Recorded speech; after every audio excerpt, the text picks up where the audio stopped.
নতুন করে আমাদের সপ্তম শ্রেণীর ইতিহাস ও সামাজিক বিজ্ঞান আমাদের সামনে বই আসছে। এই বইয়ের মধ্যে উনারা বিভিন্ন জায়গায় বিভিন্ন ভুল করলেও মুসলমানদেরকে কৌশলে উনারা এখন ঘোলা পানি খাওয়াচ্ছে।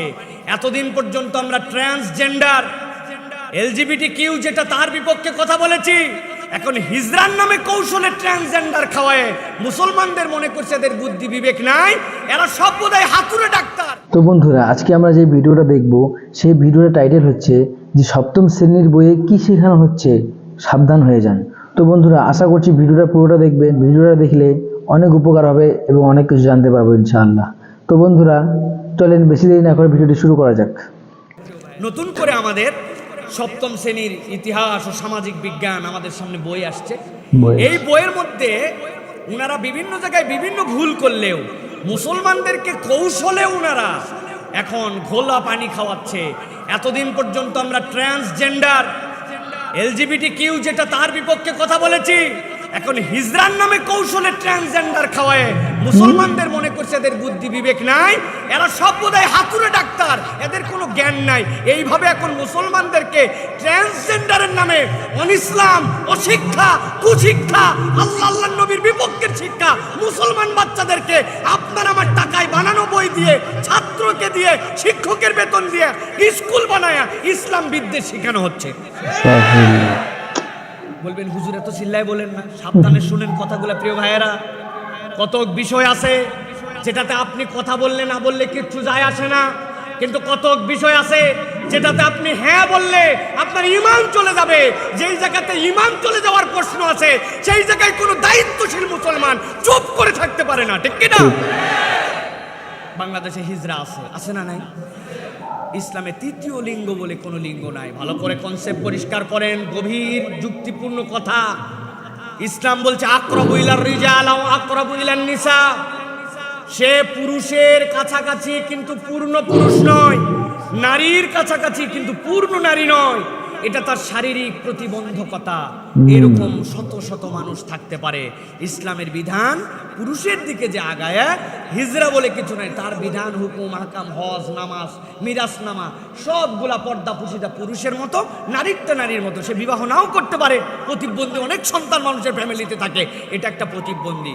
কিন্তু তারা আমাদেরকে নতুন করে শিখাচ্ছে এই বইয়ের মধ্যে, তারা শিখাচ্ছে আমাদেরকে যে আপনারা শিখুন মানুষে মানুষের সাদৃশ্য এবং ভিন্নতা। ওই যে শরীফার গল্প আগেও ছিল, ওইটাকে এখন কারেকশন করে তারা বলছে শরীফার জীবনের গল্প শুনলাম, যিনি দেখতে ছেলেদের মতন কিন্তু মনে মনে তিনি একজন মেয়ে। তার কাছে এমন একজনের কথা জানলাম, যিনি দেখতে মেয়েদের মতো কিন্তু মনে মনে তিনি ছেলে। এই মনে মনে ছেলে মানে কি? মনে মনে ছেলে মানে হচ্ছে ট্রান্সজেন্ডার। আপনি বলবেন আপনার দাড়ি আছে, আপনার মোষ আছে, আপনার পুরুষাঙ্গ আছে, আপনার বুকের পশম আছে, কিন্তু সে বলছে মহিলার সিটে বসে যে আমি মহিলা নিজেকে ভাবতেছি। একজন বলে তোর সব আছে, তুই মহিলা কেমনে? বলে আমি মনে ভাবছি। তোর কি? এটাই হচ্ছে এখন আপনাকে স্বীকার করে নিতে হবে। নাউজুবিল্লাহ বলছেন। আপনার বাচ্চা যদি এটা পরীক্ষার মধ্যে না লেখে তাহলে নিশ্চিত থাকেন আপনার বাচ্চাকে ফেল করায় দেওয়া হবে, কেননা বইয়ের মধ্যে আছে।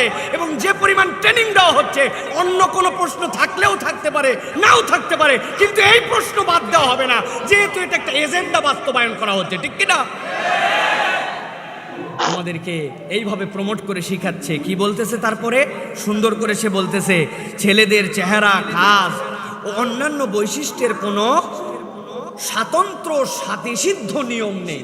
তাই মানে আপনারাও কখনো কখনো বাচ্চা কাচ্চা ধারণ করছিলেন ছেলেরা, তাই তো? বাচ্চা না ধারণ করেন, অন্তত বউ হওয়ার পরে কাজে কাজে ব্যস্ত ছিল, আপনি একটু দুধ তো খাওয়াইছিলেন না? তো এটা বললো যে আপনাকে পরে বলতে হবে ছেলে মেয়েদের চেহারা, কাজ, অন্যান্য বৈশিষ্ট্যের মধ্যে কোনো স্বতঃসিদ্ধ নিয়ম নাই, যা ইচ্ছা তাই হতে পারে। এটা আপনাকে পড়তে হবে। আমি বই থেকে কোড আনকোড বলতেছি আপনাদেরকে প্রিয় ভাইরা। এই জিনিস তারা একজনের সাথে আরেকজন আপনাদের মতো করে জানাচ্ছে প্রিয় ভাইরা। বলতেছে আমার নাম ছিল শরীফা আহমেদ, এখন আমি নাম রেখেছি বদলিয়ে শরীফ। আমি হচ্ছে এখন শরীফা। শরীফ আহমেদ থেকে শরীফা হয়েছে। আমি এখন আমার দেখতে দেখতে তোমাদের ছেলে ছেলে মনে হলেও আমি আসলে ছেলে না, আমি মেয়ে। ঢাকা বিশ্ববিদ্যালয়ে একজন বলছে যে ঢাকা ইউনিভার্সিটিতে নাকি এরকম যারা আবেদন করবে তাদেরকে চাকরি দেওয়া হবে। ও বলছে যদি ওই চাকরি দেওয়া হয় তাহলে আমার একটা আবেদন আছে। আমিও নিজেকে ঢাকা বিশ্ববিদ্যালয়ের ভিসি ভাবি, সেই হিসেবে ভিসির বাংলোতে আমার থাকার ব্যবস্থা করা হোক। দিবেন না আপনি? কি ঝামেলা হবে জানেন প্রিয় ভাইরা? কেন এই উশৃঙ্খলতা বিশৃঙ্খলতা? 1 নম্বর, পারিবারিক বন্ধন ছিন্ন করা তারা এর দ্বারা শেখাচ্ছে। 2 নম্বর, হারাম সিদ্ধান্তকে প্রমোট করার জন্য আপনাকে আগ্রহী করে চলতেছে। পারিবারিক বন্ধন ইসলাম যেটা গুরুত্ব দিয়েছে সেখান থেকে বের করে আনার চেষ্টা করতেছে। চতুর্থত, এর দ্বারা ইসলামের যে মিরাস নীতিমালা, ছেলের অংশ পাবে। একজন বুঝছে যে বাপের অনেক সম্পদ আছে, অতএব ছেলেরা অনেক টাকা পাবে, একমাত্র বোন, সেও বলছে 3 ভাই 1 বোন না, আমিও ভাবছি আমিও পুরুষ, তোমাকে ভাইয়ের সাথে সমান হিসাবে দেওয়া লাগবে। কি হবে এই সমাজের অবস্থা আপনি ভেবে দেখছেন প্রিয় ভাইরা? অথচ তারা ঘোল খাওয়াচ্ছে কোন দিক দিয়ে? ঘোল খাওয়াচ্ছে এই বইয়ের মধ্যে, যে হিজড়াদেরকে এটা বোঝাচ্ছে হিজড়া আর ট্রান্সজেন্ডার এক নয়। ভালো করে মনে রাখবেন, এই ট্রান্সজেন্ডার হচ্ছে মন খোলা খাওয়া পার্টি। এটা সমাজে এমন বিশৃঙ্খলা তৈরি করেছে, ফিনল্যান্ডের প্রধানমন্ত্রীকে পদত্যাগ করতে হয়েছে। উনি এই LGBT মেনে নিয়েছিল, নেওয়ার পরে একজন 17 বছরের সশ্রম কারাদণ্ডপ্রাপ্ত আসামি 7 বছর জেল হওয়ার পরে বলছে আমি এখন নিজেকে মেয়ে ভাবতেছি, অতএব আমি আর ছেলেদের জেলে থাকবো না। উনি মেনে নিয়ে বলছে যেহেতু মানছি, উপায় কি, এখন মেয়েদের জেলে পাঠাও। 3 দিনের মধ্যে 5 জন মহিলা গর্ভবতী হয়েছে, এরপর আবার তাকে এদিকে জেলে পাঠাইছে। ওই ফিনল্যান্ডের প্রধানমন্ত্রী ক্যান্সেল। মন কলা খাওয়া পার্টি, এইটাকে যদি কিতাবের মধ্যে ঢুকায় তাহলে কি বুঝলেন আপনি? এর দ্বারা বোঝা যায় এই মানুষগুলা আল্লাযীনা ইত্তাখাযু দীনাহুম লাহওয়া ওয়া লাইবা, এরা ঈমান ইসলাম এমনি কম, কিন্তু দ্বীন ইসলামকে ওরা ইচ্ছা স্বাধীন মতো ব্যবহার করেছে। আমি স্পষ্ট করে বলতে চাই, আমাদের বিজ্ঞান থাকবে, ইংরেজি থাকবে, বাংলা থাকবে, আমাদের জন্য সামাজিক বিজ্ঞানের বই থাকবে, কিন্তু প্রত্যেকটা বই ইসলামের মৌলিক আকীদার আলোকে প্রণয়ন করতে হবে। মুসলমান ছাত্ররা আপনাদের ইচ্ছা মতো ঈমান বিধ্বংসী সামাজিক বিজ্ঞান পড়তে পারে না। সচেতনভাবে আপনারা এটার প্রতিবাদ করতে হবে, দায়িত্বশীল জায়গা থেকে এটার মন্তব্য নিয়ে আসতে হবে প্রিয় ভাইরা।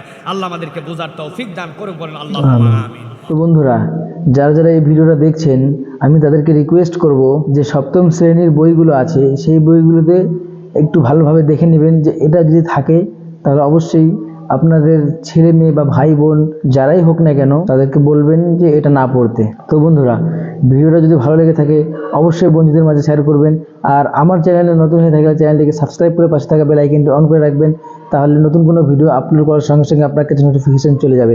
তো বন্ধুরা, দেখা হচ্ছে পরবর্তী ভিডিওতে। ভালো থাকবেন, সুস্থ থাকবেন।